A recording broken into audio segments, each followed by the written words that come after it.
Sa Good Vibes, IP scholars ang Negros Occidental ang nag-graduate nga summa cum laude. Siya man ang nangin valedictorian. May report si Romeo Subaldo.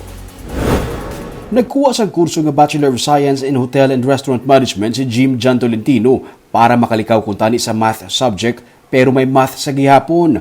Nag-working student siya kag nangin scholar man sa probinsya sa Negros Occidental sa Central Philippine State University San Carlos Campus. Isa siya kamiyembro sa Bukidnon Tribe sang Don Salvador Benedicto, ikapito sa 8 ka mag-utod kag anak sa mga mangunguma. Bisan na budayan sa subject nga math. Nga napili mo man yung HRM nga course? Sa una sir, kay gusto ko tayo maglikaw-likaw sa math nga subject. Sa ano? Sa math nga subject sir, kay hate na ako ang mga numbers. Paano mo siya nakakuha man overcome? Di ba sa HRM may math gyapon, basic na math subject? No, may mga math lang yapon sir. Titaas mo gyapon grade mo? Kaloyan, flat 1 lang yapon. Pila? Hindi ko sa maestro sir. Ano? Flat 1. Nag-apply siya for scholarship kay magasto ang iya nga kurso kag kinahanglan niya nga mag-boarding house sa San Carlos City.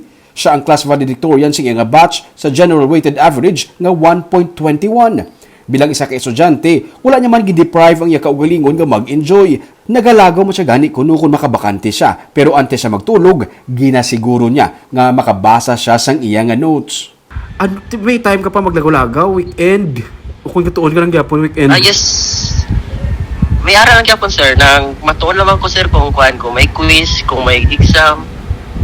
Pero gina-make sure na ko sir nga before ko magtulog, makascan ko sa akong mga notes. Kag before ko mo sa school, kinahanglan makascan ko sa akong mga notes para kung kaso nga may quiz, may answer ang gyapon. Student government president pa siya kag subong isa na ka manunudlo sang iya nga alma mater. Gin-hire man siya sang CPSU after graduation. Makapila man ka beses nga na-delay ang ilang nga graduation. Supposed to be ang graduation namon is last year, June 30, pero tungkol sa pandemic na extend. Tapos supposed to be December siya. Kaso kay nagbagyo, na-cancel na po siya.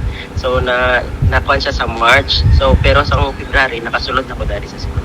Nagalaom si Jim nga makasugod sa gamay nga negosyo para makabulig man sa iya nga pamilya.